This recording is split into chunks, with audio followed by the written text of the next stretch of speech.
कौस्तुभ प्रभु जी उपस्थित हैं, जो निष्ठापूर्वक सेवा करते हैं और वो हमारे भक्ति वैभव के टीचर भी हैं। और हिज ग्रेस कौस्तुभ प्रभु जी ने पुणे के वाडिया कॉलेज से इलेक्ट्रॉनिक्स एवं टेली कम्युनिकेशन में डिप्लोमा पूर्ण किया है। इलेक्ट्रॉनिक मशीन टूल्स के क्षेत्र में 1 वर्ष का व्यावसायिक अनुभव प्राप्त करने के बाद उन्होंने इस्कॉन पुणे में पूर्णकालीन सेवा स्वीकार की। उन्होंने इस्कॉन पुणे के यूथ विंग, जिसे voice Vedic oasis for inspiration culture and education के नाम से भी जाना जाता है, में अत्यंत महत्वपूर्ण सेवा प्रदान की है, जहां उन्होंने सेक्रेटरी के रूप में सेवा की। पिछले 12 वर्ष से वे एक यूथ ट्रेनर के रूप में सक्रिय रूप से जुड़े हुए हैं और पुणे के कई प्रतिष्ठित इंजीनियरिंग कॉलेजों में जैसे कि COEP, PICT और DY पाटिल के विद्यार्थी को मार्गदर्शन कर रहे हैं। इसके अतिरिक्त पिछले 10 वर्षों से अधिक समय से वे इस्कॉन पुणे से जुड़े किशोर बालकों के संवर्धन और मार्गदर्शन की सेवा कर रहे हैं। वे इस्कॉन NBCC मंदिर की काउंसिल ऑफ मैनेजमेंट कॉम के सदस्य के रूप में भी सेवा कर रहे हैं। अपने उपदेशात्मक और प्रशासनिक सेवाओं के साथ साथ प्रभु जी श्री श्री राधा वृंदावन चंद्र के लिए वस्त्रों एवं आभूषणों की डिजाइनिंग और निर्माण से संबंधित भक्ति में सेवा में भी लगे हुए हैं। हम अत्यंत आभारी हैं कि हिज ग्रेस कौस्तुभ प्रभु जी ने आज हमें ये अनुभव करने का मौका दिया है कि हम उनसे भी कुछ सुन सके। तो हम हरे कृष्णा बोल के उनका स्वागत करेंगे। हरे कृष्णा कृष्णा कृष्णा हरे हरे, हरे राम राम राम हरे हरे। हरे कृष्णा। कौस्तुभ प्रभु जी को मैं इस ग्रुप के बारे में आपको कुछ बताना चाहूँगी। तो शंकरशन दास परम पूज्य हिज ग्रेस शंकरशन दास अधिकारी प्रभु जी और विष्णुप्रिया माता जी जो है, उन्होंने नित्यानंद नाम हट ये हमें नाम दिया है। ये जो ग्रुप है पूरा प्रभु जी, वो कनक प्रभु जी के अंडर हम सब लोग सेवाएं कर रहे हैं। और जब से कनक प्रभु जी मायापुर में ट्रांसफ़र हुए हैं, तब से उनकी माता लता माता जी, हम उनके मैनेजमेंट के अंडर है। तो माता जी एक प्रिंसिपल थे, इसकी वजह से उनका मैनेजमेंट में थोड़ा बहुत ज़्यादा अनुभव है। तो उनके अंडर अभी हम ना सोच रहे हैं कि ऐसा हमारा प्लानिंग है कि जो छोटे बच्चे हैं उनका सेवा करने का हमारा प्लानिंग है अभी। और उनके साथ साथ जो उनके पेरेंट्स रहेंगे उनको भी कुछ स्पिरिचुअल एक्टिविटी प्रदान करने का हमारा अभी प्लानिंग है। तो yes, thank you Prabhu ji for coming. इसके लिए आपका गाइडेंस की बहुत ज़रूरत है प्रभु जी। जरूर करेंगे। इस एरिया में आपका है सब इंचार्ज है ना इधर के, तो थोड़ा हमारा गाइडेंस का वो मिलेगा, जो सेवा मिलेगी तो हम करने की कोशिश करेंगे।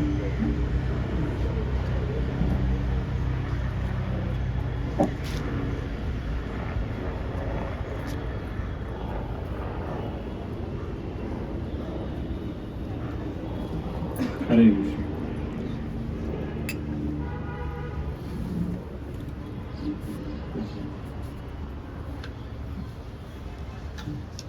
कीर्तन से शुरुआत करते हैं। जय राधा माधव जो भजन है, तो भजन गा के हम लोग कीर्तन शुरुआत करेंगे। जय राधा माधव कुंज विहारी, यमुना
राधा कुंज बिहारी की, श्री श्री गौर साई की, श्री प्रभुपाद की।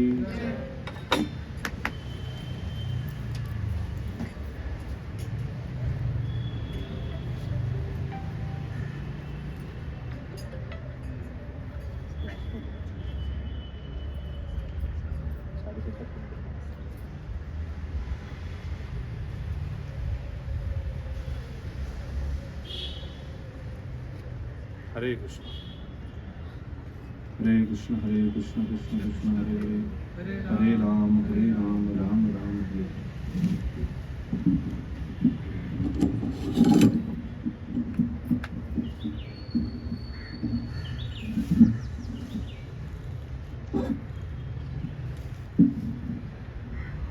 हरे कृष्ण। तो सभी का स्वागत है। बहुत आनंद लग रहा है मुझे यहाँ पर आके नित्यानंद नाम हट में। यहाँ पे मराठी कितने जनों को आता है? सभी को आता है। तो नित्यानंद नाम हट जो है तो आपण मराठीतूनच करू शकतो ना, चालेल ना? कोणी आहे ज्यांना समजत नाही मराठी? समज जातं. तर आपण इथे आता सध्या नित्यानंद नामहट या ठिकाणी आहोत आणि हे इतकं उत्कृष्ट नाव आहे की ज्या ठिकाणी नित्यानंद प्रभूंची जी कृपा आहे ती सर्वांवरती कृपा वर्षाव होत आहे. संबळीज ऑनलाईन ऑल्सो नाही, जस्ट मराठीमध्ये म्हणण्यासाठी कोणाला अडचण नको. तर आपल्याला सर्वांना माहितीच आहे सुरभी कुंज ते नामहट्ट फुलेचे. तर नित्यानंद प्रभू जे आहेत ते अतिशय कृपाळू आहेत आणि त्यांनी सुरभी कुंज या ठिकाणी, तुमच्याकडे बरेच जण सुरभी कुंजला गेलाच असतात आणि ही जागा सुरभी कुंजपेक्षा वेगळी नाही आहे. इथे नित्यानंद प्रभूंच्या ज्या नामाची त्यांनी जो बाजार उघडलेला आहे तो बाजारामध्ये आपण सर्व आहोत आणि तुम्ही सर्वजण आनंदाने या बाजारामध्ये खरेदी करत आहात. रोजच्या रोज तुम्ही इथे येत आहात, त्या भजन कीर्तनामध्ये भाग घेत आहात. रोजच्या रोज म्हणण्यापेक्षा प्रत्येक आठवड्याला तुम्ही येत आहात आणि इथे नित्यानंद प्रभूंची जी कृपा आहे ती प्राप्त होत आहे. तर मला फार आनंद इथे, मी या कार्यक्रमाबद्दल बरंच काही ऐकलं होतं आणि हेही ऐकलं आहे की तुम्ही सर्वजण फार अतिशय उत्साही आहात. विशेष करून नित्यानंद प्रभू तसा प्रचार करण्यासाठी कोणत्याही प्रकारचा विचार न करता, कसल्याही प्रकारची भीती न बाळगता जो प्रचार करतात तसाच उत्साह तुमच्या सर्वांमध्ये आहे, ही गोष्ट मी ऐकली. तर फार आनंद आहे. आज इथे विशेष करून आपण प्रार्थनेने सुरुवात करूया. ओम अज्ञानतिमिरन्धस्य ज्ञानाञ्जनशलाकया चक्षुरुन्मिलितं येन तस्मै श्रीगुरवे नमः. श्रीचैतन्यमनोभीष्टं स्थापितं येन भूतले स्वयं रूप कदा मह्यं ददाति स्वपदान्तिकं. वन्देऽहं श्रीगुरो श्रीयुतापदकमलं श्रीगुरून् वैष्णवांश्च श्रीरूपं सागरजातं सहगण रघुनाथान्वितं तं सजीवम् साद्वैतं सावधूतं परिजनसहितं कृष्णचैतन्यदेवं श्रीराधा कृष्णपादान् सहगण ललिता श्रीशाखान्वितं च. नमः ओं विष्णुपादाय कृष्णप्रेष्ठाय भूतले श्रीमते भक्तिवेदान्त स्वामिनिति नामिने. नमस्ते सारस्वती देवे गौरवाणी प्रचारिणे निर्विशेष शून्यवादी पाश्चात्यदेशतारिणे. नमो महावदन्याय कृष्ण प्रेम प्रदायते कृष्णाय कृष्ण चैतन्य नामिने गौरत्विषे नमः. हे कृष्ण करुणा सिंधु दीनबंधु जगत्पते गोपेश गोपिका कांत राधा कांत नमस्ते. तप्त कांचन गौरांगी राधे वृंदावनेश्वरी वृषभानुसुते देवी प्रणमामि हरिप्रिये. वाञ्छाकल्पतरुभ्यश्च कृपा सिन्धुभ्येव च पतितानां पावनेभ्यो वैष्णवेभ्यो नमो नमः. जय श्री कृष्ण चैतन्य प्रभु नित्यानंद श्री अद्वैत गदाधर श्रीवासादि गौर भक्तवृंद. हरे कृष्णा कृष्णा कृष्णा हरे हरे, हरे राम राम राम हरे हरे. हरे कृष्ण. रेगुलरली भगवद्गीतेचं चर्चा होतो, भगवद्गीतेची चर्चा होती.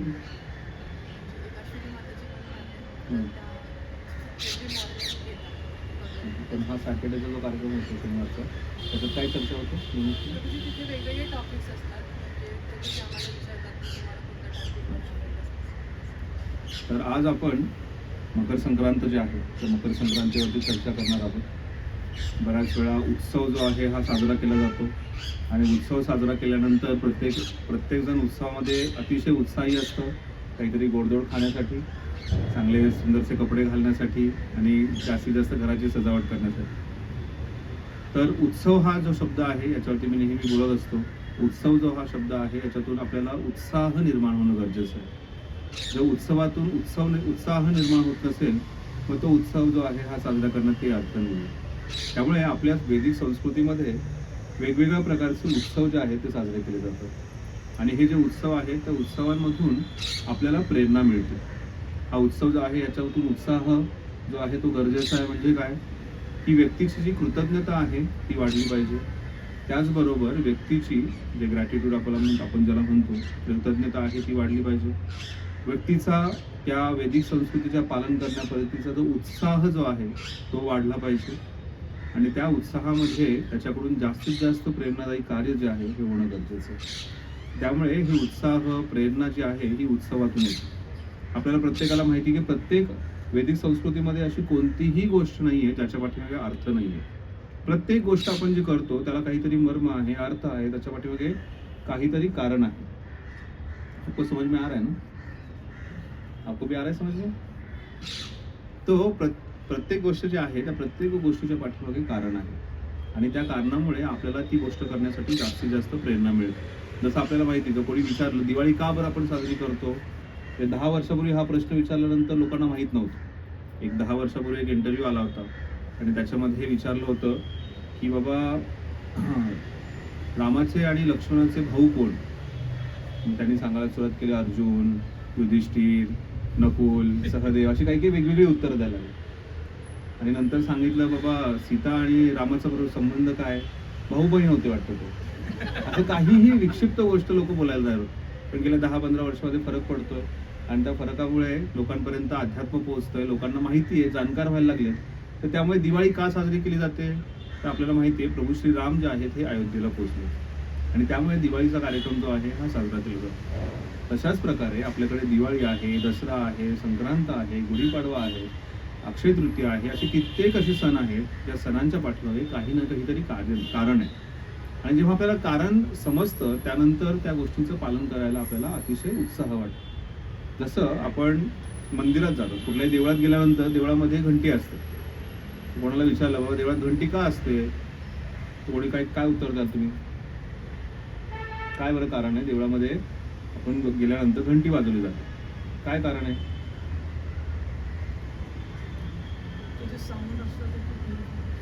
तो जो घंटीतून जो घंटानाद जो आहे, घंटाचा नाद आहे तो हा विशेष आहे. त्याच्यामध्ये काहीतरी ती जी ध्वनी आहे त्याच्यातून व्यक्तीला जे आहे सत्वगुण प्राप्त होतो. बरोबर. अजून आपण कोणाच्या घरात डायरेक्टली जात ना, आपण बेल वाजवतो, खटखटवतो. तर तशा प्रकारे आपण परमिशन घेतो, आपण परवानगी मागतो की मी आतमध्ये येऊ का. त्याचबरोबर एक आणखी विशेष भाव त्याच्यामध्ये आहे की मी आलोय. आपण सांगतोय की मी आलोय आणि तुमची कृपादृष्टी माझ्यावरती राहू द्या. तर ह्या प्रकारे अशा वैदिक संस्कृतीमध्ये प्रत्येक गोष्टीच्या पाठीमागे कारण आहे आणि त्या कारणांमुळे त्या गोष्टी केल्या जातात. आता कितीतरी मंदिरात गेल्यानंतर तुम्ही तिथे पाहिलं असेल कासव असतं मंदिरामध्ये. काय बरं कारण त्या कासवाचं असण्याचं? कासव देवाला आवडतं म्हणून नाही. मग प्रत्येक जण जातो त्या कासवाला प्रणाम करतो, तिथे हळदी कुंकू आलं जातं, पुष्प अर्पण केलं जातं. का बरं कासव असतं? हा, कासव शांततेचं प्रतीक आहे. बर. अजून सॉरी दीर्घायू. अच्छा. कासव जे आहे भगवद्गीतेमध्ये भगवंत सांगतात कासवाबद्दल, भगवद्गीतेमध्ये भगवंत सांगतात कुर्मांग आणि सर्वशः. कासव काय करतं, कुर्म जे आहे त्याच्यावरती काही आक्रमण झालं तर ते काय करतं, त्याचे जे सगळे शरीराचे भाग आहेत, हात आहे, डोकं आहे, सगळं काही ते आतल्या कवचामध्ये घेत होतं आणि स्वतःचं रक्षण करतो. तर तशाच प्रकारे जेव्हा आपण मंदिरामध्ये प्रवेश करतो, देवळामध्ये प्रवेश करतो, त्यावेळेस आपण आपली जी इंद्रिय आहेत, आपली कर्मेंद्रिय आणि ज्ञानेंद्रिय आहेत, त्यांना सर्वांना आकसून घेणं फार गरजेचं आहे, कारण नियंत्रणात आणणं गरजेचं आहे आणि त्यानंतर आपण मंदिरामध्ये प्रवेश करणं गरजेचं आहे. तर तो कुर्म जो आहे, ज्या प्रकारे आपल्यावरती काहीतरी आक्रमण होईल तशाच प्रकारे मायादेवीचं प्रलोभन, आक्रमण जे आहे ते प्रत्येक ठिकाणी होतं. आपली इंद्रिय जी आहेत ही प्रत्येक ठिकाणी जे आहे काहीतरी चुकीचं कार्य करण्यासाठी उत्स्फूर्त असतात आणि मग त्या इंद्रियांना नियंत्रण करणं फार गरजेचं आहे. कुठे जाताना, विशेष करून आध्यात्मिक कार्य करताना, देवळाच्या आतमध्ये जाताना, भगवंतांचं दर्शन करताना, मग ही इंद्रिय जी आहे त्याच्यावरती पूर्णपणे नियंत्रण प्राप्त करावं आणि त्यानंतर मंदिरात जावं, हे त्याच्यापासूनचा संदेश आहे. तर अशा प्रकारे आजच आपण शंखावरती चर्चा केली, शंखनादावरती.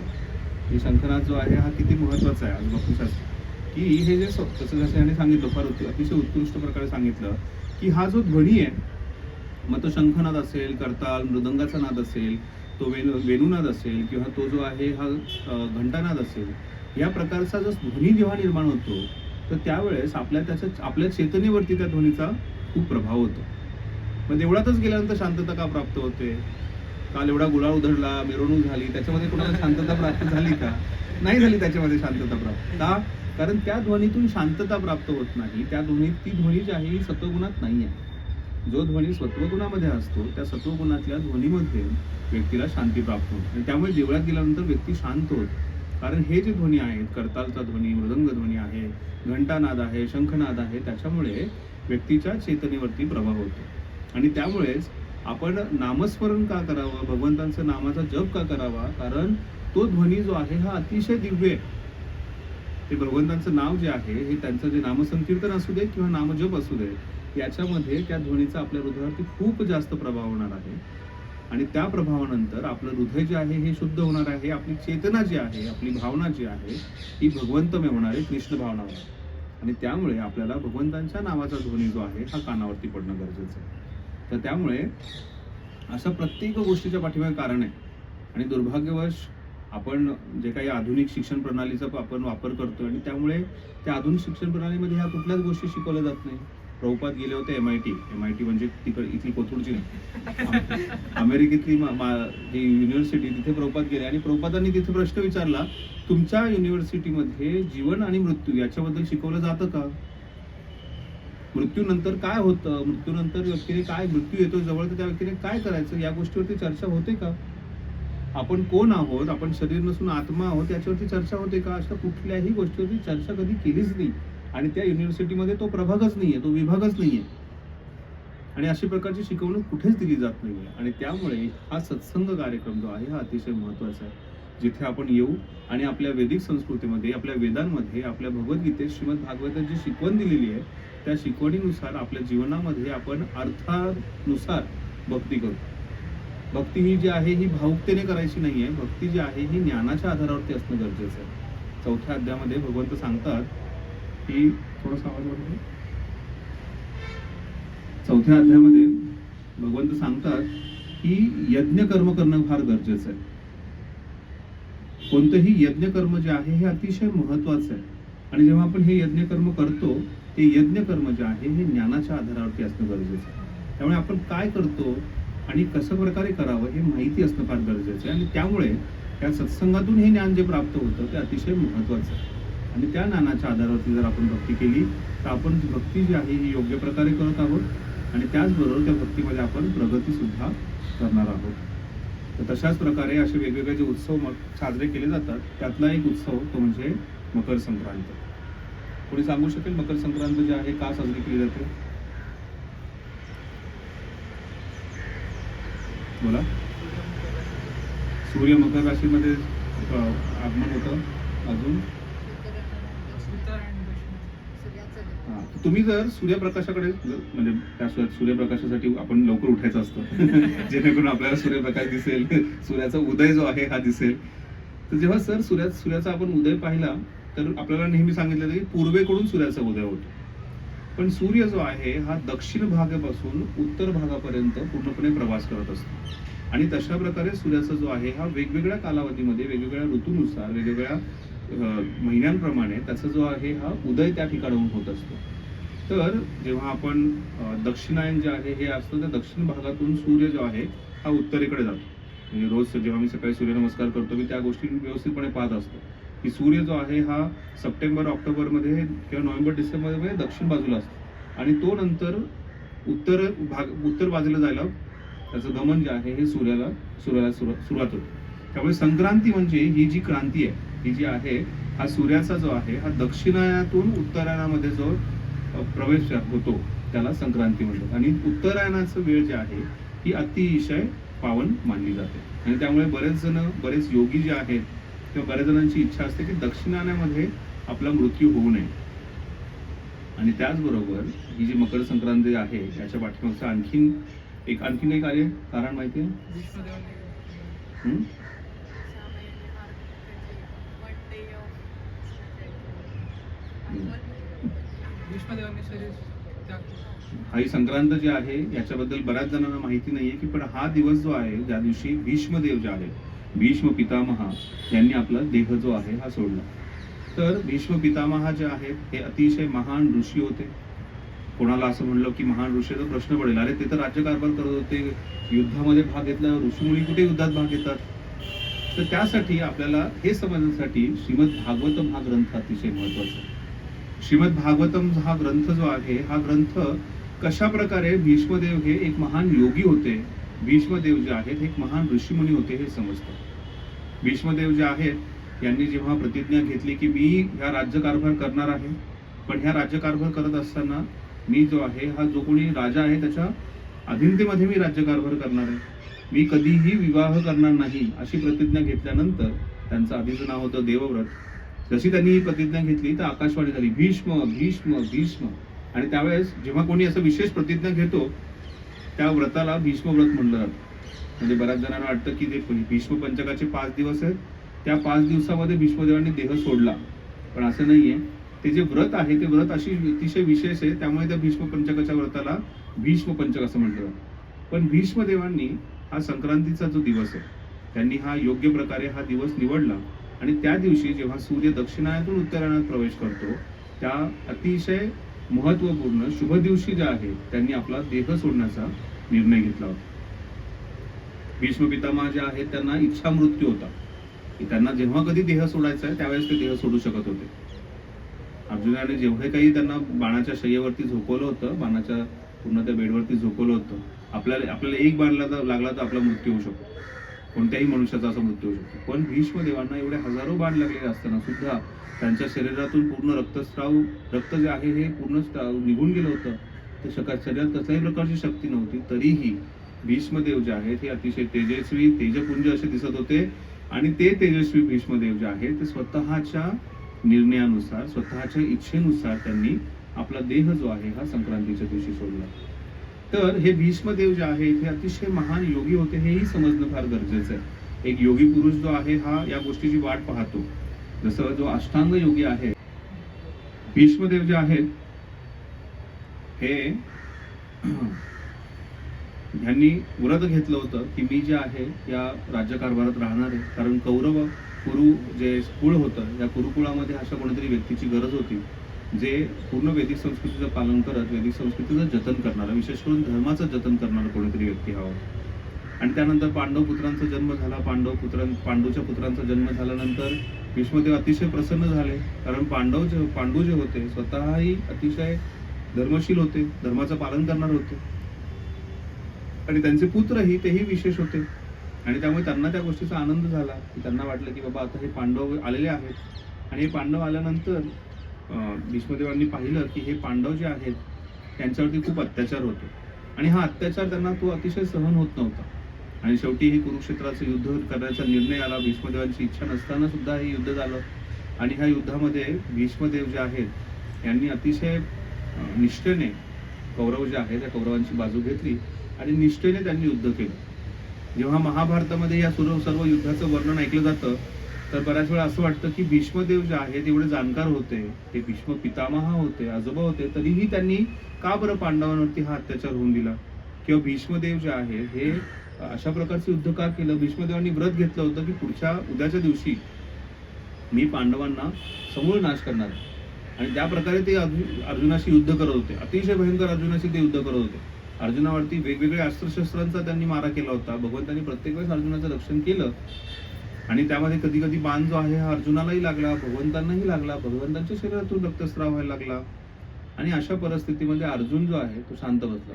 अर्जुन जास्तीत जो बाण सोडत होता तो बाण जो आहे जास्तीत जास्त त्यांच्या रथापर्यंत पोहोचत होता. कारण अर्जुनाची इच्छाच होत नव्हती की मी भीष्म पितामह जे माझ्यावरती एवढं प्रेम करतायत त्यांच्यावरती मी कसं बरं आक्रमण करू. तर ह्या सर्व घटना जेव्हा घडतायत की भीष्म पितामह एवढं भयंकर युद्धामध्ये भाग घेत आहेत, पांडवांचा नाश करण्यासाठी तयार आहेत, मग हे भीष्म पितामह योगी कसे, हे भीष्म पिता ऋषी कसे? तर ह्या सर्व गोष्टी ज्या आहेत ह्या भागवतातून आपल्याला समजतात. श्रीमद भागवतम ह्या गोष्टीचं वर्णन करताना सांगतात की हे भीष्मदेव जे आहेत त्यांनी प्रत्येक गोष्ट जी आहे ही भगवंतांच्या आदेशानुसार केलेली आहे. जरी ते कौरवांच्या बाजून जरी असले तरीही ते भीष्म पितामह जे आहेत हे भगवंतांच्या इच्छेनुसार आणि आदेशानुसार कार्य करत होते. ही गोष्ट जेव्हा अर्जुन, हे युद्धाचा प्रसंग चालू आहे, अर्जुन जो आहे हा बाण सोडत नाहीये, अस्त्रशस्त्र सोडत नाहीये, त्याला भीष्म पितामहावरती आक्रमण करायची इच्छा नाहीये, पण त्यावेळेस युधिष्ठिर अर्जुन जो आहे हा हतबल झाला हे पाहिल्यानंतर कृष्ण जे आहेत हे नाराज झाले. भगवंत कृष्णाने काहीच वेळापूर्वी अर्जुनाला भगवद्गीता सांगितली आणि अर्जुनाने सांगितलं होतं करिष्ये वचनंतव, तुम्ही जे सांगाल ते नक्की करेल, उत्तिष्ठ युद्धस्व, भगवंत सांगितलं उठा आणि युद्ध करा.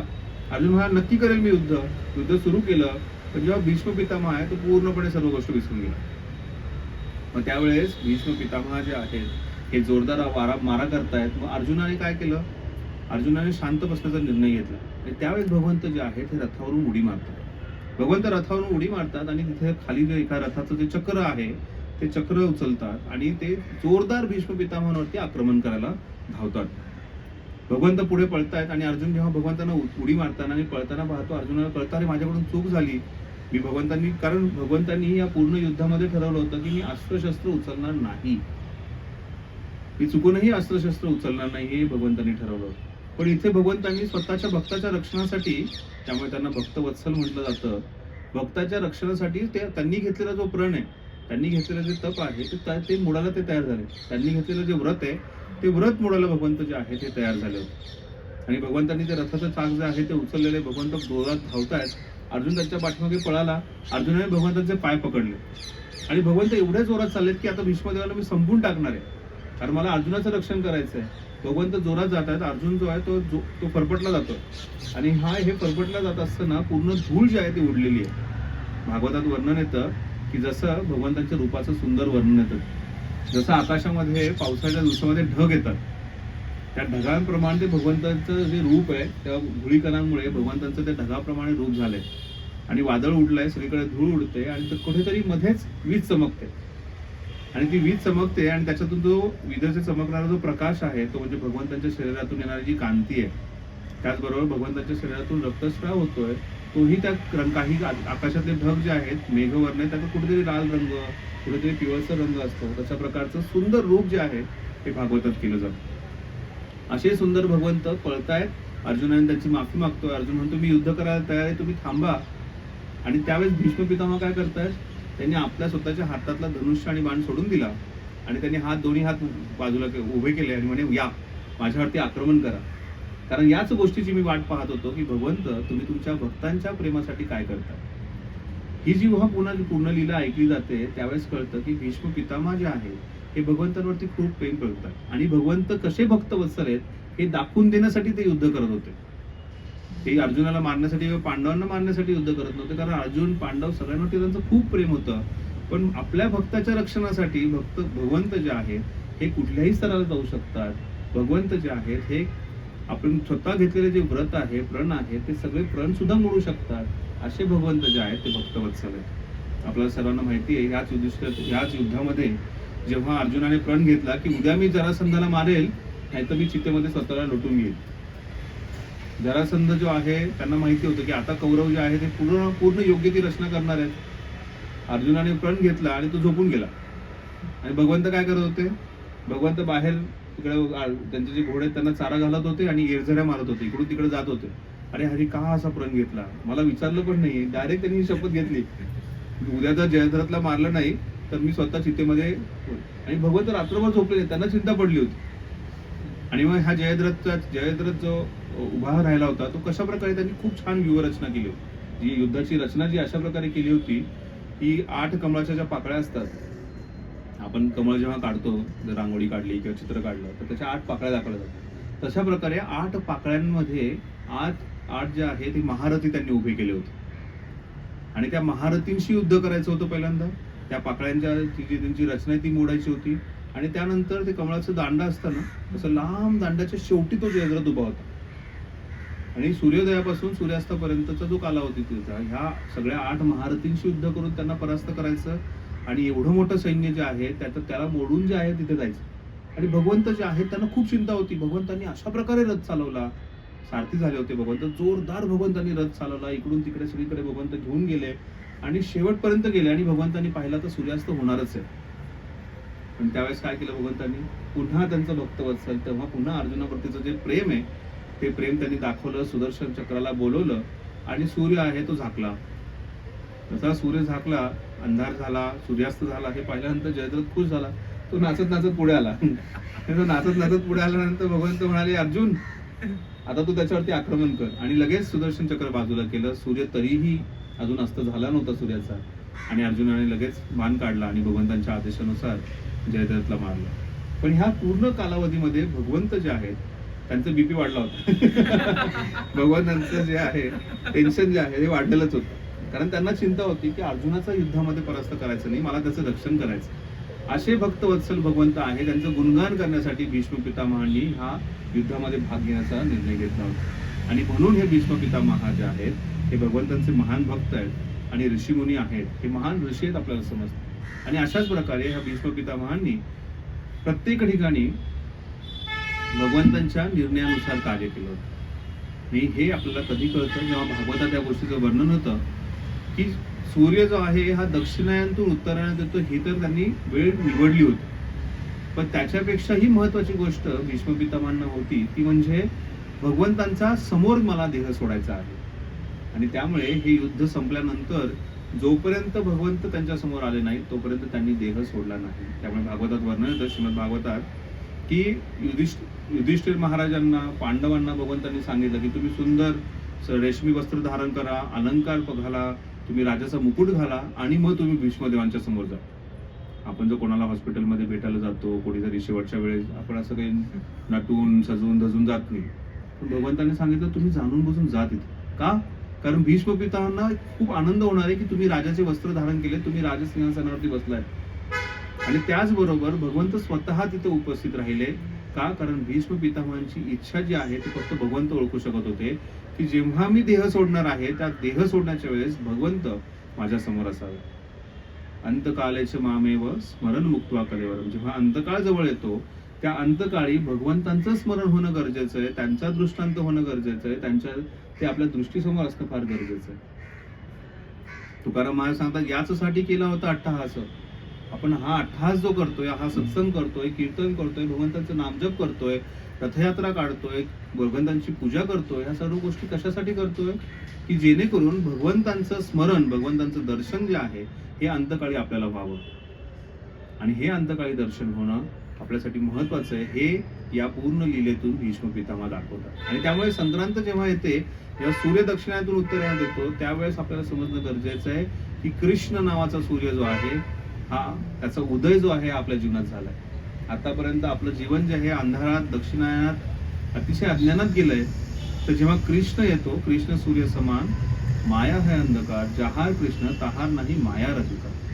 जेव्हा कृष्ण येतो त्यावेळेस अंधकार दूर होतो. त्याच प्रकारे जेव्हा ज्या प्रकारे सूर्य येतो त्यावेळेस अंधकार दूर होतो, त्याच प्रकारे जेव्हा कृष्ण येतो त्यावेळेस आपल्या जीवनातला अंधकार जो आहे हा दूर होणार आहे. आपल्या जीवनातलं अज्ञान जे आहे हे अज्ञान दूर होणार आहे. आणि त्यामुळे वारंवार कृष्णाला आपल्या जीवनामध्ये बोलवायचं आहे. कृष्ण आपल्या दृष्टीसमोर असावं, कृष्णाचं आपल्याला दर्शन व्हावं. आणि त्यासाठी आपला आटोकांत जो प्रयत्न आहे हा चालत राहणं गरजेचं आहे. आणि त्या प्रयत्नासाठी सर्वात महत्वाची गोष्ट आहे ते म्हणजे भगवंतांचं नाम जे आहे त्याचं व्यवस्थित जप करणे. हरे कृष्ण कृष्ण कृष्ण हरे हरे, हरे राम राम राम हरे. अशा प्रकारे भगवंत जे आहेत त्यांनी भीष्म पितामहांच्या समोर प्रकट झाले आणि भगवंतांचं हे सुंदरसं रूप जे आहे ते पाहत आणि त्या लीलेचं स्मरण करत, ज्या लीलेमध्ये भगवंतांचं नाव झालं रथांग पाणी किंवा सारंग पाणी. तुम्ही जर दक्षिण भारतामध्ये गेलात तर तिथे एक मंदिर आहे, सारंग पाणी कृष्ण म्हणून मंदिर आहे. त्यामध्ये भगवंतांनी चक्र धारण केलेलं आहे, हातामध्ये बोटामध्ये चक्र आहे. पण हे सारंग पाणी जे आहे हे जेव्हा भगवंत हे चक्र घेऊन भीष्मदेवांकडे आक्रमण करतात ते जे रूप आहे ज्याला सारंग पाणी किंवा चक्र पाणी म्हणून ओळखलं जातं, हे भगवंतांचं एक नाव आहे. तर भीष्मदेव आपल्या प्रार्थनेमध्ये म्हणतात की ती जी लीला आहे त्याचं स्मरण करत मी देह त्यागणार आहे. आणि त्या प्रकारे त्या पूर्ण लीलेचं स्मरण करत भक्तवत्सल कृष्ण जे आहेत त्यांचं स्मरण करत भीष्मदेवांनी जे आहे या संक्रांतीच्या दिवशी जो आहे आपला देह त्यागला. आणि त्यामुळे या लीलेचं जेव्हा आपण वर्णन करतो त्या दिवशी आपण काय करतो, आपली कृतज्ञता व्यक्त करतो. तर संक्रांतीचा दिवस जो आहे हा कृतज्ञता व्यक्त करण्याचा, भगवंतांप्रती आपलं जे काही ग्रॅटिट्यूड आहे, आपली कृतज्ञता आहे हे व्यक्त करण्याचा दिवस आहे. आणि भीष्मदेव जे आहेत भगवंत तुम्ही सर्व कारणांचे कारण आहात, करता करविता जे आहात हे तुम्हीच आहात. आणि हे करता करविता भगवंत, सर्व कारणांचे कारण जे भगवंत आहेत यांना स्मरून जे आहे माझा देह जो आहे मी सोडणार आहे हे आपल्याला शिकवतात. आणि त्यामुळे इथे भीष्मदेवांनी वारंवार भगवंतांचा धन्यवाद व्यक्त केलेला आहे. आणि तशाच प्रकारे हे धन्यवाद व्यक्त करण्याचा हा दिवस आहे की ही सुंदरशी लीला झाली, याचं स्मरण केलं आणि या स्मरणासाठी हा उत्सव जो आहे मी हा साजरा करत आहे. त्यामुळे भीष्म पितामहांकडून आपल्याला प्रेरणा मिळते. भीष्म पितामहांकडून आपण ही जी कृतज्ञता आहे हे शिकतोय. त्यामुळे उत्सव म्हणल्यानंतर कृतज्ञता, उत्सव म्हणल्यानंतर उत्साह, उत्सव म्हणल्यानंतर प्रेरणा जी आहे ती फार गरजेची. फक्त तिळपोळी खायची आणि तिळगुळ घ्या गोडगोड बोला एवढंच म्हणण्यात अर्थ नाहीये. त्या संक्रांतीच्या पाठीमागे काय मर्म आहे हे पाहणं फार गरजेचं आहे. तर भीष्म पितामहांचा जो त्याच्या व्यतिरिक्त आणखीन काय झालं संक्रांतीला किंवा का आपण संक्रांत साजरा करतो सांगू शकेल?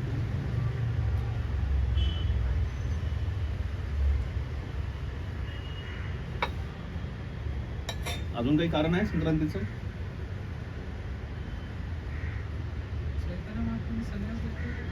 चैतन्य महाप्रभू जे आहे त्यांनी याच दिवशी संन्यास घेतला. त्याच्या आधी हा जो पूर्ण हा ऋतू आहे किंवा हा पूर्ण सीझन जो आहे त्याच्यामध्ये काय होतं, शेतामध्ये पीक येतं. शेतामध्ये पीक आता मराठी संस्कृतीमध्ये जे आहे ते हे घेतलं जातं, काय म्हणतात त्याला, वौसाचा जो कार्यक्रम आहे तो केला जातो. स्त्रिया ज्या आहेत मंदिरात देवळात जातात, भगवंतांना त्या गोष्टी अर्पण करतात. तशाच प्रकारे प्रत्येक ठिकाणी मग कुठे त्याला लोरी म्हटलं जातं, कुठे त्याला पोंगल म्हटलं जातं. तर या सर्व गोष्टींद्वारे मग कुठे भात शेती होते, कुठे गव्हाची शेती होते, कुठे जे आहे ज्वारीची शेती होते, त्याचबरोबर बाकी जो हरभरा आहे, या सर्व गोष्टी ज्या आहेत या गोष्टींची ह्या गोष्टी आपल्याला प्राप्त होतात. या प्राप्त झालेल्या गोष्टी आपण स्वतः जर ग्रहण केलं तर भगवद्गीतेत सांगितलं जातं की स्वतः ग्रहण केलं डायरेक्टली तर ते पाप खाण्यासमान आहे. मग त्यावेळेस काय, शेतकरी जो आहे आपल्याकडे कृषी प्रधानता असल्यामुळे प्रत्येक व्यक्ती जो आहे या शेतीमध्ये काही ना काहीतरी कारभार करणार आहे.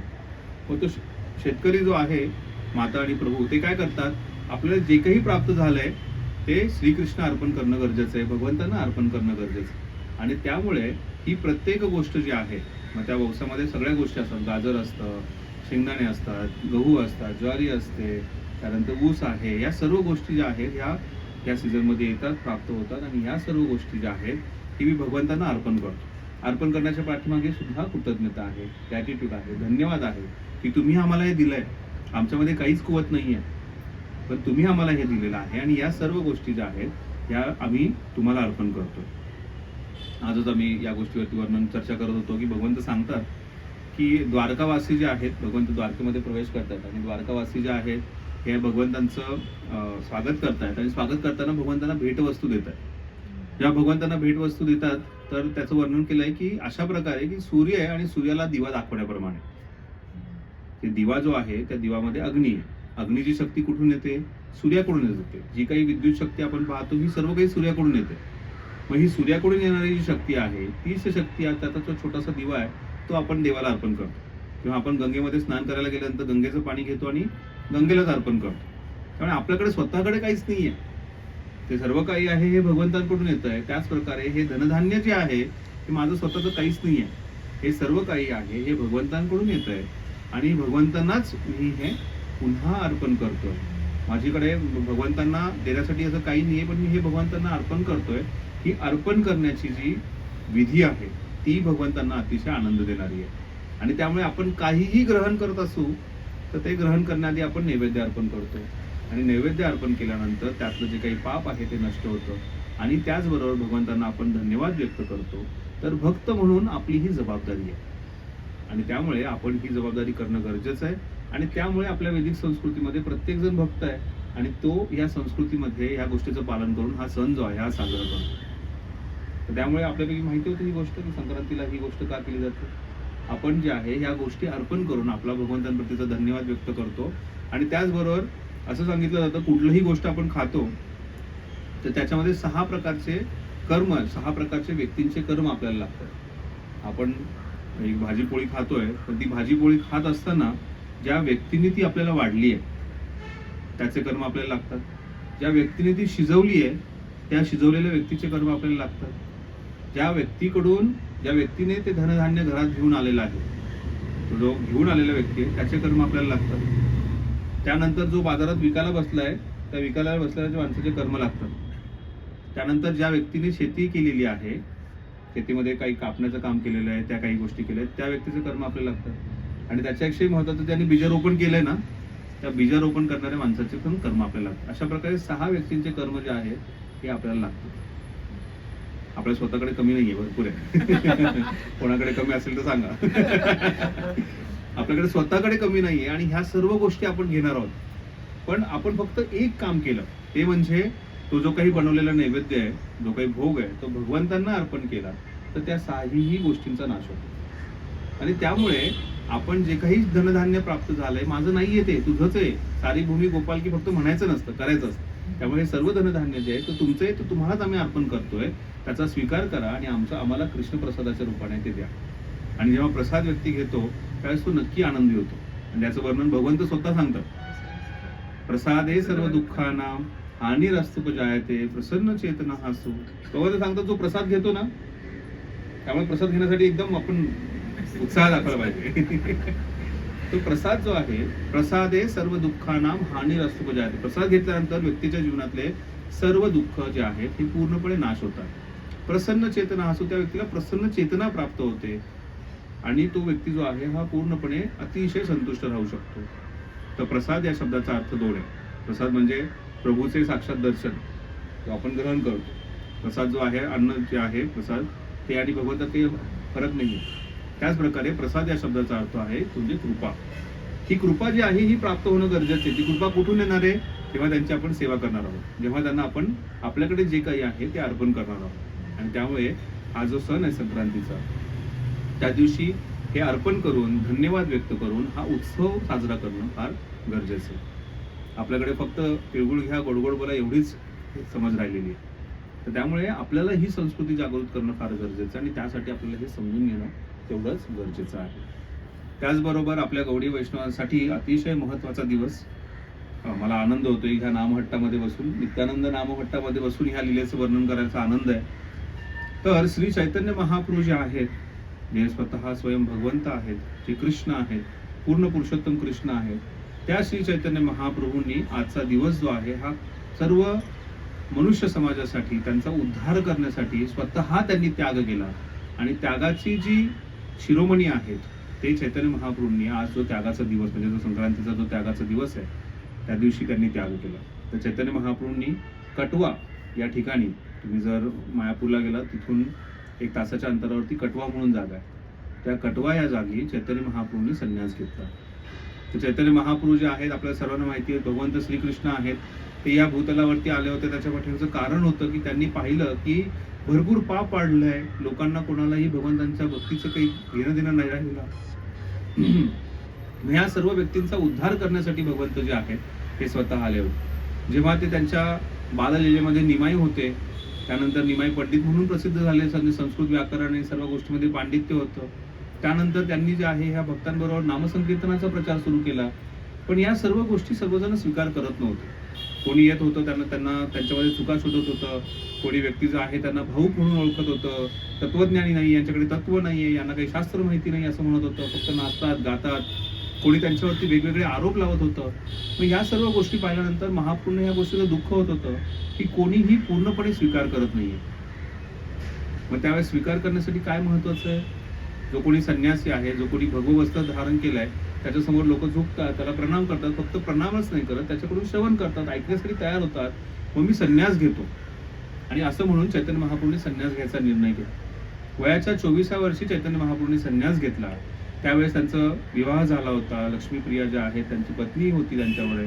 विष्णुप्रिया जी त्यांची पत्नी, त्यांचा मृत्यू झाला होता विरहामुळे. त्यानंतर लक्ष्मीप्रिया जे आहे त्यांच्याशी त्यांचा विवाह झाला होता. घरामध्ये आई होती, आई वयोवृद्ध आई होती सचीमाता. त्यांचं जे काही ऐश्वर्य होतं, आई आणि त्यांचे बंधू जे आहेत ते सोडून गेले होते. त्यांचे वडील जे आहेत त्यांचाही मृत्यू झाला होता. ह्या सर्व परिस्थितीमध्ये फक्त एक विधवा वयोवृद्ध आई होती आणि त्याबरोबर पत्नी जी होती त्या दोघीच घरामध्ये होत्या.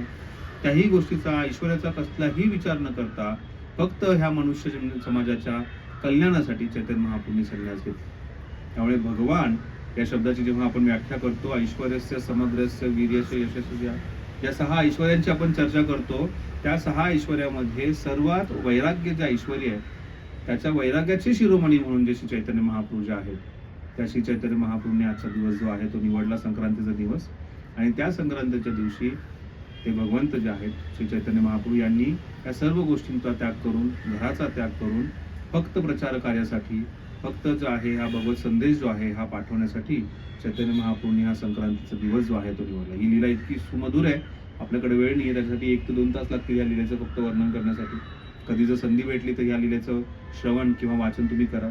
आणि हा जो संक्रांतीचा दिवस त्यामुळे आपल्यासाठी अतिशय विशेष आहे की आपल्यावरती कृपा वर्षाव करण्यासाठी चैतन्य महाप्रभूंनी तो दिवस जो आहे तो निवडला. तर अशा प्रकारे प्रत्येक गोष्टीच्या पाठीमागे कारण असतं, आपण आज पाहिलं. आणि ते कारण जाणून घेतलं तर नक्कीच आपल्याला ती गोष्ट करण्यासाठी उत्साह येईल. प्रत्येक उत्सव जो असतो त्याच्यामध्ये उत्साह, प्रेरणा आणि ग्रॅटिट्यूड, कृतज्ञता ही फार अतिशय गरजेची आहे. आणि त्याचबरोबर हा संक्रांतीचा उत्सव जो आहे त्याच्या पाठीमागे आपण 4 कारणं पाहिले. कोणी सांगेल 4 कारणं काय? 4 की 3 का 2? किती कारणं? 4? तुम्ही सांगाल काय कारण? 1 कारण सांगा. सूर्य जो आहे हा दक्षिणायनातून उत्तरायणात होतो आणि त्यामुळे तो अतिशय शुभ दिवस म्हणून मानला जातो. अजून भीष्म पितामह जे आहेत त्यांना इच्छा मृत्यू होता आणि त्यांनी स्वतः तो दिवस निवडला. फक्त सूर्याच्या भ्रमणाबद्दल नाही, पण त्यांना भगवंतांना गुणगान करायचं होतं, भगवंतांचं दर्शन घेत, भगवंतांचं स्मरण करत आपला देह त्याग करायचा होता. ही एक उत्तम शिकवण जी आहे आपल्याला देत. त्या दिवशी भीष्म पितामहांनी देहत्याग केला. त्यानंतर श्री चैतन्य महाप्रभू जे आहे त्यांनी आजच्याच दिवशी संन्यास घेतलाय. अजून हार्वेस्टिंग जे काही होतं त्याच्यामध्ये जे काही प्राप्त होतं ते भगवंतांना अर्पण करणं गरजेचं आहे आणि त्यातून भगवंतांचे आपण धन्यवाद देतोय, कृतज्ञता व्यक्त करतोय. म्हणून हा संक्रांतीचा उत्सव जो आहे हा आपण साजरा करतो. ठीक आहे, आपण इथे विराम देऊयात. हरे कृष्ण कृष्ण कृष्ण हरे हरे, हरे राम राम राम हरे हरे. श्री कृष्ण चैतन्य महाप्रभू की जय, भीष्म पितामह की जय, श्रील प्रभुपाद की जय. हरे कृष्ण. कोणाचा काही प्रश्न आहे?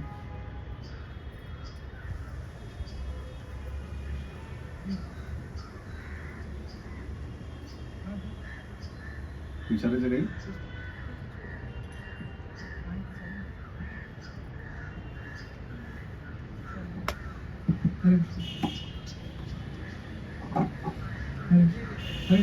Thank you so much for the lecture. वैसे माझा हा प्रश्न होता की जसं भीष्मदेवांचं तुम्ही उदाहरण दिलं की मृत्यूच्या टाइमला भगवंतांचं स्मरण होणं खूप इम्पॉर्टंट आहे. पण मेनली आपण बघतो की आजच्या युथमध्ये किंवा आजकालच्या बेसिकली कलियुगच्या प्रभावामुळे किंवा डेली लाईफमध्ये एवढं स्मरण भगवंतांचं होत नाही. किंवा असं वाटतं की अरे काय स्मरण करायचं आता, कशाला, आत्ता युथ आहे अभि तो मैं जेव्हा असं वाटतं कधी कधी. पण ह्या मेंटॅलिटीमधून आपण कसं बाहेर होऊ शकतो? बऱ्याच वेळा असं वाटतं, मी नेहमी सांगत असतो, कल करे सो परसो, परसो करे सो तरसो, क्योंकि हमारे पास पडे बरसो. माझ्याकडे भरपूर वेळ आहे आणि मी करेल, नंतर करेल. त्यामुळे हा स्वभाव आहे. व्यक्तीला महत्व माहिती असतं. म्हणजे प्रत्येक वेळेस नवीन वर्ष चालू झालं, वाढदिवस आला की प्रत्येकजण काहीतरी दिवाळी दसरा आला, कोणाच तरी आपल्या प्रियता कोणातरी वाढदिवस आला तेव्हा प्रण घेतला जातो, मी हे करेल. किती दिवस? 2 दिवस. 2 दिवसानंतर गई भैंस पाणी में असं होऊन जातं. तर तो जो उत्साह आहे तो टिकवण्यासाठी काय करणं गरजेचं आहे की बाबा हे कळालंय मला, हे योग्य हे वाटतं, तर मी हे लगेच स्वीकार करणं, कल करे सो आज कर, आज करे सो अभी, हे करणं फार गरजेचं माझ्यासाठी. हे करण्यासाठी किंवा ती तीव्रता निर्माण होण्यासाठी 2 महत्त्वाच्या गोष्टी. एक, प्रभुपाद नेहमी सांगायचे, कोणीतरी प्रभुपादांकडे गेलं आणि प्रभुपादांना म्हणाले, प्रभुपाद मला उत्साह नाहीये. प्रभुपाद म्हणाले, जे उत्साही आहे त्यांच्याबरोबर राहा. त्यांच्याकडे जे व्यक्ती जे आहेत, ज्यांनी ह्या गोष्टीला तीव्रतेने घेतलंय, अशा तीव्रतेने घेतलेल्या व्यक्तीकडे आपण त्याचा संघ घेणं गरजेचं. कोणी पाहिले का पहिल्याच दिवशी कोणीतरी दारुडा झाला, स्वतःच दुकानामध्ये पोहोचला? नाही होत ना असं. तो कोणीतरी येतो, सांगतो, अरे दारू पिणे घेतल्यानंतर फार काहीतरी विशेष होतं.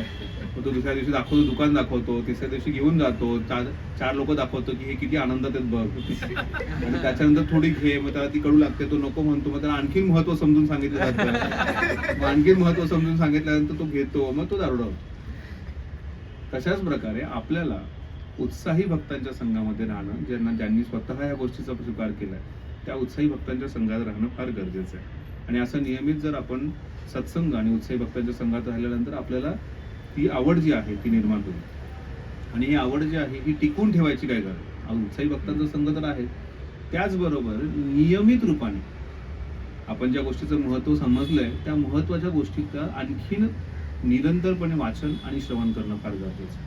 जोपर्यंत आपण ह्या गोष्टी करणार नाहीये, म्हणजे जर बऱ्याच वेळा प्रश्न विचारल्यानंतर इस्कॉनमध्ये प्रश्न विचारले, काय करा, हरे कृष्ण महामंत्राचा जप करा, सर्व काही चांगलं होईल. सांगितलं, भगवंतांचं पुस्तकं ग्रंथांचं अध्ययन करा, सगळं चांगलं होईल, श्रवण करा, चांगलं होईल. त्या अशी उत्तरं दिली जातात. प्रत्येक जण म्हणतो, अरे काय नेहमीच तुम्ही हीच उत्तर देता.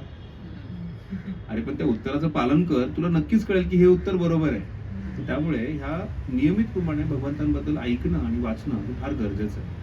आपण आता हा दारुडा, त्याला चव कडवी लागली म्हणून त्याने काय नको नको मला नाही आवडत, पण तो आला ना, तो कोणीतरी सांगितलं, त्याने वाचलं, काहीतरी पाहिलं आणि त्याच्यानंतर त्याला उत्साह वाढला. तशाच प्रकारे भक्तीमध्ये उत्साह वाढवण्यासाठी उत्साही भक्तांचा संघ आणि नियमित रूपाने करणे साधना, या गोष्टीनंतर त्या गोष्टीमध्ये प्रेरणा वाढणार आहे.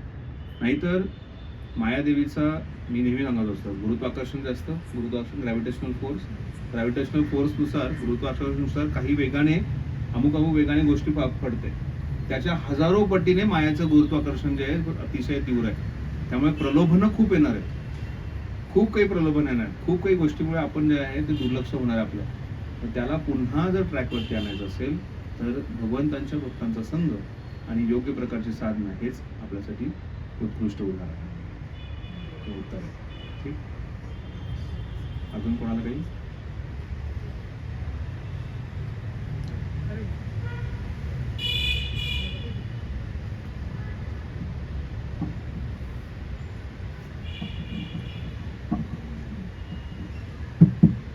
हरे Krishna Prabhuji, thank you so much for the wonderful lecture. माझा प्रश्न असा आहे की जसं तुम्ही सांगितलं, चैतन्य महाप्रभूंनी 24 एज असताना संन्यास घेतला आणि त्यांच्या घरी त्यांच्या वाईफ होत्या आणि मम्मी पण होती. तर मग आत्ताच्या काळात जर कोणी तसं सेम म्हणजे केलं की घरी असेल आणि संन्यास डिरेक्टली घेतला तर ते किती राईट आहे? जर माताजींनी संन्यास घ्यायचा का ह्या गोष्टीबद्दल जर तुम्ही विचारत असाल तर तो योग्य नाहीये. कारण स्त्री जी आहे, स्त्रीला संरक्षणामध्ये राहणं फार गरजेचं आहे. जसं आपण वर्णन करतो की जोपर्यंत विवाह होत नाही तोपर्यंत पिताच्या आश्रयामध्ये, विवाह झाल्यानंतर पतीच्या आश्रयानंतर आणि पतीनंतर पुत्र जो आहे तो त्या पुत्राच्या आश्रयामध्ये जे आहे माताने राहणं गरजेचं आहे. आणि पुरुषांच्या बाबतीत जर चर्चा केली तर पुरुषांच्या बाबतीमध्ये सुद्धा जर कोणी ब्रह्मचर्याचं व्रताचं व्यवस्थितपणे पालन केलेलं आहे आणि तो संन्यास व्रतावरती योग्य प्रकारे टिकून राहू शकत असेल आणि गुरूंचा जर आदेश मिळत असेल तर त्या आदेशानुसार त्यांनी ते आता सुद्धा संन्यास घेऊ शकतात. तसं सांगण्यात आलेलं आहे की कलियुगामध्ये संन्यास जो आहे हा टिकवणं किंवा राहणं फार अवघड आहे आणि त्यामुळे कलियुगामध्ये संन्यास घेण्याबद्दल जास्त उत्साह किंवा प्रेरणा किंवा दिली जात नाही. पण जर एखाद्याच्या, जसा तुम्ही जर मध्व संप्रदायामध्ये पाहिलं तर वयाच्या 7व्या ते 9व्या वर्षापर्यंतच त्या मुलांना संन्यास जो आहे हा दिला जातो आणि त्यासाठी त्या सर्व गोष्टींची ते पडताळणी करतात, पाहतात, अशा प्रकारचं पूर्णपणे मार्गदर्शन, ट्रेनिंग जे आहे ते दिलं जातं. आणि जर तो व्यक्ती स्वतः त्या गोष्टीचा निर्णय घेत असेल, स्वतः त्या गोष्टीसाठी तो व्यक्ती तयार असेल आणि आयुष्यभर त्या संन्यास धर्माचं पालन करत असेल तर संन्यास घेण्यात अर्थ आहे. कारण संन्यासाकडून जर काही पाप झालं, संन्यासाकडून जर संन्यास धर्माचं पालन जर व्यवस्थित करू शकत नसेल तर तो खूप मोठं महापाप आहे.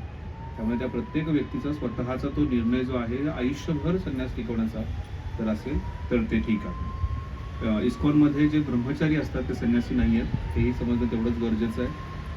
ब्रह्मचर्याचं व्रत जे आहे, जोपर्यंत व्यक्ती ब्रह्मचर्याचं व्रत पालन करण्याची त्याची इच्छा असते तोपर्यंत तो करू शकतो. जर त्याची त्यानंतर गृहस्थ जीवनामध्ये जाण्याची इच्छा असेल तर तो गृहस्थ जीवनामध्ये जाऊ शकतो. तर एक असतात नैष्ठिक ब्रह्मचारी, दुसरे असतात उपकुर्वण ब्रह्मचारी. तर नैष्ठिक ब्रह्मचारी जे आहेत त्यांचं आयुष्यभर ब्रह्मचारी राहण्याचं व्रत असतं, आणि जे उपकुर्वण ब्रह्मचारी आहेत ते काही कालावधीसाठी ब्रह्मचारी राहतात आणि त्यानंतर ते विवाह करतात. त्यांचा तो निर्णय असतो. त्यानंतर ते गृहस्थ आश्रम, त्यानंतर वानप्रस्थ आश्रम आणि त्यानंतर संन्यास हा आश्रम स्वीकार करतात.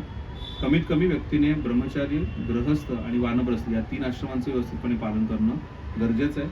प्रत्येकजण संन्यास घेईल असं नाही आहे, पण 50 नंतर वनात जाणं फार गरजेचं आहे. त्यामुळे आपली आकडेवारी पण तशीच आहे ना, 51 52 जा वनात जा, 55 57 तुम्ही वनात जा म्हणून सांगितलं जातं पण व्यक्ती ते विसरून जातो. त्यामुळे या 3 आश्रमांचं कमीत कमी व्यवस्थितपणे पालन करणं गरजेचं आहे. ठीक आहे. अजून कोणाला काही विचार एक फॉलोअप क्वेश्चन विचारू का? मग आजकाल आपण बघतो की लग्न खूप लेट होतात, तर मग वानप्रस्थ आश्रमला म्हणजे कसं फॉलो करू शकतो? मी नेहमी सांगत असतो, जेव्हा कधी मी प्रवचनामध्ये ह्या गोष्टीचं वर्णन करतो, कुठल्याही गोष्टीचं महत्त्व सांगतो, त्यावेळेस मी सांगतो ज्या वेळेस आपल्याला कळालेलं आहे त्या दिवशी आपण स्वतःमध्ये बदल करणं गरजेचं आहे. जेव्हा आपल्याला कळतं की वैदिक संस्कृतीमध्ये वयाच्या 25व्या वर्षापर्यंत ब्रह्मचर्य, विशेष करून पुरुषांसाठी वयाच्या 25व्या वर्षापर्यंत ब्रह्मचर्य, 25व्या वर्षानंतर 25 वर्ष जे आहेत हे गृहस्थ जीवनाचे, त्यानंतर 25 वर्ष जे आहेत ते वानप्रस्थ जीवनाचे, हे कमीत कमी असं जीवन प्रत्येकाने जगणं गरजेचं. तर आपल्याला हे 27व्या वर्षी कळालं म्हणजे मी माझ्याकडून पाप झालं का नाही, 27व्या वर्षी तरी लवकरात लवकर लग्न करणं गरजेचं. हा जो विलंब आहे, ही जी काही आधुनिक शिक्षण प्रणाली आहे किंवा हे जे काही मॉडर्नायझेशन चाललेलं आहे, त्या मॉडर्नायझेशनमध्ये जे काही आपले प्रमुख नेते आहेत किंवा अभिनेता अभिनेत्री त्यांना पालन करण्याचं व्यक्तीने शिकवलेलं आहे आणि मग ते कधीही लग्न करा, कशाही प्रकारचं जीवन जगा, त्यात काही अर्थ नाही आहे. आपल्याला कुत्र्या मांजरांसारखं जीवन जगायचं नाही आहे, आपल्याला मनुष्यासारखं जीवन जगायचं आहे. आणि त्यासमोर मनुसंहितेमध्ये म्हणून ज्या प्रकारे सांगितलंय त्या प्रकारे आपण आपलं जीवन जगणं अतिशय गरजेचं आहे. त्यामुळे जर आपल्याला वाटत असेल की उशीर झालाय तर आता आणखी विलंब करणं गरजेचं नाही आहे. आणि ही शिकवण आपण दुसऱ्यांनाही देऊ शकतो. हे थोडक्यात त्याचं उदाहरण, जर आपण फक्त कॅल्क्युलेशन समजलं, 25व्या वर्षी जर कोणाचं लग्न झालं, 26व्या वर्षी 27व्या वर्षी त्याला जर पुत्र प्राप्त झाली, तरी आता 21व्या वर्षी नोकरी लागते, 21-22व्या वर्षी मुलांना नोकरी लागते. जेव्हा तो 50 वर्षाचा झालाय त्यावेळेस त्याचा पुत्र जो आहे तो व्यवस्थित अर्निंग त्याचं चालू झालेलं आहे. मग त्यानंतर 50व्या वर्षानंतर व्यक्तीला प्रश्न पडलेला असतो की बाबा माझ्या मुलाचा अजून तो 10वीतच आहे, तो 12वीतच आहे, त्याचं अजून शिक्षण झालेलं नाही आहे, त्याचं अजून तो काही कमवायला लागलेलं नाही. मग तो 60 वर्षाचा होतो. म्हणजे ॲव्हरेज आता असं सध्याची परिस्थिती 60-62 वर्षाचा जो वयोवृद्ध माणूस आहे त्याच्या मुलांचं लग्न वगैरे झालेलं असतं. तर 50-52व्या वर्षी तुम्ही पूर्णपणे मुक्त होऊ शकता जर ह्या व्यवस्थित गोष्टींचं पालन केलं. त्यामुळे 50 नंतर एक वेळा तो वनात जायला तयार आहे, तो वानप्रस्थ घ्यायला स्वीकार करायला तयार आहे. ठीक आहे. अजून कोणाला काही एक शेवटचा प्रश्न करूयात.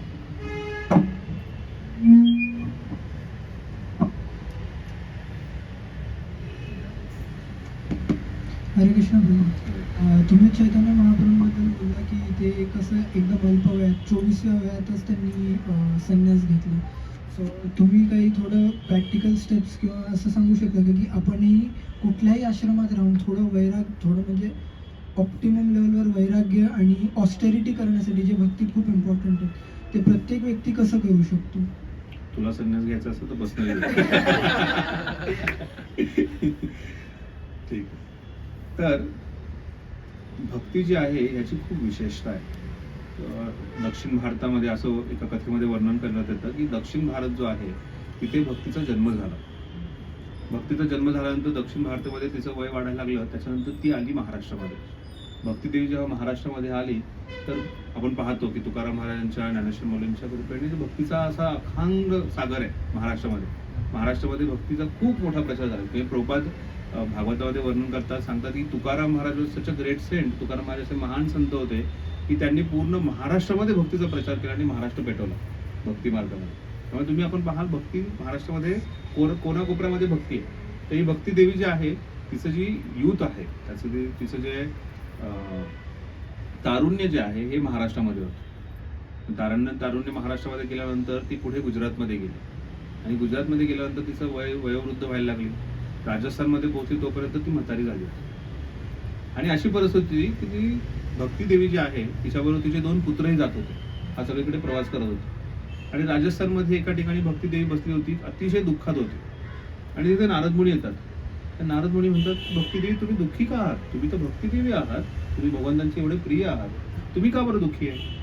आणि मग ती तिच्या पुत्रांकडे दाखवते. तर भक्ती देवींचं वय जरी 70 वर्षाचं होतं वयाने, पण त्यांचे पुत्र त्यांच्यापेक्षाही वयोवृद्ध वाटत होते. अतिशय त्यांचे वय जे असं 100 पर्यंत पोहोचलं असं भयंकर वय वाटत. मग असं कसं होऊ शकतं की मातेचे पुत्र जे आहेत ते वयोवृद्ध कसे दिसतात? मग तेव्हा नारद मुनींनी भक्ती देवीला सांगितलं की तुम्ही एक काम करा, तुम्ही राजस्थानपर्यंत पोहोचलात ना, तिथून थोड्याच अंतरावरती वृंदावन आहे. तुमचे भगवंत जे प्रियतम जे आहे ते तिथे आहे, तुम्ही तिथे जा. तिथे गेल्यानंतर तुम्हाला लगेच फरक जाणून दिसेल. मग भक्ती देवी तिथून जे आहे ती तिथे वृंदावनात पोहोचली. वृंदावनात पोहोचल्यानंतर भक्ती देवी लगेच त्यांची जी युवती अवस्था जी आहे ती त्यांना प्राप्त झाली आणि त्यांचे पुत्र जे आहेत ते सुद्धा त्यांना तारुण्य प्राप्त झाले. तर या कथेतून सांगितलं जातं की भक्ती देवी ज्या आहेत, जी आपल्याला भक्ती प्रदान करणाऱ्या भक्ती देवी ज्या आहेत, त्यांचे 2 पुत्र आहेत, ते म्हणजे ज्ञान आणि वैराग्य. आणि हे ज्ञान आणि वैराग्य जे आहेत हे भक्ती देवीचे पुत्र आहेत. बऱ्याच वेळा असं सांगितलं जातं की तुम्ही वैराग्याचं पालन करा, वैराग्याचं पालन करा, वैराग्याचं पालन करा, मग तुम्ही भक्तीमध्ये प्रगती करा. नाही, किंवा तुम्ही फक्त ज्ञान अर्जित करा, ज्ञान अर्जित करा, ज्ञान अर्जित करा, भक्ती. तर हे जे आहे हे उलट आहे. जेव्हा आपण भक्तीमध्ये तीव्रता प्राप्त करू त्यावेळेस ज्ञान आणि वैराग्य ह्या दोन्ही गोष्टी प्राप्त होणार आहेत. दुर्भाग्याने व्यक्तीने भक्तीकडे दुर्लक्ष केल्यामुळे ज्ञान आणि वैराग्य जे आहेत त्या पूर्णपणे दुर्लक्षित झालेल्या गोष्टी आहेत आणि त्यामुळे त्यांचं वय जे आहे अतिशय भयंकर वाढलेलं वाटत होतं. मग जेव्हा ते पुन्हा भगवंतांकडे गेले, भक्ती देवी जेव्हा भगवंतांच्या संपर्कात आली त्यावेळेस भक्तीची वृद्धी झाली, भक्तीमध्ये नव चैतन्य आलं आणि भक्तीमध्ये नव चैतन्य आल्यानंतर ज्ञान आणि वैराग्य जे आहे त्यांची सुद्धा वृद्धी झाली. आणि त्यामुळे आपण जर भक्तीमध्ये तीव्रता दाखवली तर आपल्यामध्ये कुठल्या ना काही क्षमतेमध्ये ज्ञान येईल आणि त्याचबरोबर आपल्यामध्ये कुठल्या ना कुठल्या क्षमतेमध्ये वैराग्य येईल. उदाहरणार्थ, जेव्हा तुम्ही इस्कॉनच्या संपर्कात आल्यानंतर पहिल्याच दिवशी तुम्ही जीन्स टी शर्ट टाकून सोडून गेला का? आता जेव्हा रस्त्याने धोती कुर्ता जात असताना काही अभिमान आहे, काही वाईट वाटत नाही, पण पहिल्या दिवशी चिंता होती ना, कोणी बघेल का, कोणी काही हसेल का, कोणी काहीतरी वाईट वाटेल का? मग त्यावेळेस त्या गोष्टी तो जो आपला जो विचार होता तो तर गेला का? कारण आपल्या भक्तीमध्ये आपण प्रगती करत आहोत. आपण प्रगतीपथावर असताना त्या गोष्टीचा चर्चा चिंता नाही वाटत. आपण डोक्यावर माथ्यावरती तिलक लावून आपण रस्त्यावरती फिरतो, आपल्याला नाही वाटत. किंवा कोणती थोडक्यात खाण्यापिण्याच्या गोष्टीमध्ये काही लोकांना मांसाहार करायची सवय असते, पण जेव्हा पूर्णही ज्ञान प्राप्त होतं भक्तीमध्ये, तो जप करतो, भक्तीमध्ये भगवंताची कृपा प्राप्त होते, मग त्याला कळतं की बाबा हे मला नाही खायचं, पण तो पूर्णपणे सगळ्या गोष्टी सोडून देतो. म्हणजे असे काही लोक आहेत ज्यांना व्यसन करायची सवय होती, कित्येक ठिकाणी गेले, औषधं केले, डॉक्टरांकडे गेले, वेगवेगळ्या गोष्टी केल्या, अल्कोहोल सिनोसिसमध्ये जातात, किती रिहॅबिलिटेशन सेंटरमध्ये कितीतरी ठिकाणी जातात, पण सोडू शकत नाही. आणि भक्तीत आल्यानंतर भगवंतांचा नामजप सुरू केल्यानंतर लगेच त्या गोष्टीपासून वैराग्य प्राप्त होतं. तर अशा प्रकारे आपल्या जीवनामध्ये सुद्धा वैराग्य प्राप्त होतंय, दिसतंय, आपल्यामध्ये प्रत्यक्षातही आहे आणि ते हळूहळू त्या वैराग्याची जी गरज आहे, ज्ञानाची जी गरज आहे ती आपल्याला भक्तीद्वारे प्राप्त होणार आहे. त्यामुळे भक्तीवरती, आपल्या भक्तिमय साधनेवरती आपण ध्यान देणं अतिशय गरजेचं आहे. जी आपण तेवढं तीव्रतेने करू त्या गोष्टी त्याचं फळ आहे ते आपल्याला प्राप्त होणारच. ठीक आहे, धन्यवाद. आपण विराम देऊयात. जेव्हा श्रोतेगण जे आहेत हे अतिशय उत्साहाने ऐकतात, हे कधी कळतं जेव्हा ते प्रश्न विचारतात. कारण प्रश्न जर विचारले नाही तर काहीच समजलं नाही असं म्हणतो. किंवा सगळं काही समजलं. तर तुम्ही उत्साहाने प्रश्न विचारले, उत्साहाने भाग घेतला, तुमच्या सर्वांचे धन्यवाद. हरे कृष्ण. श्रील प्रभुपाद की जय.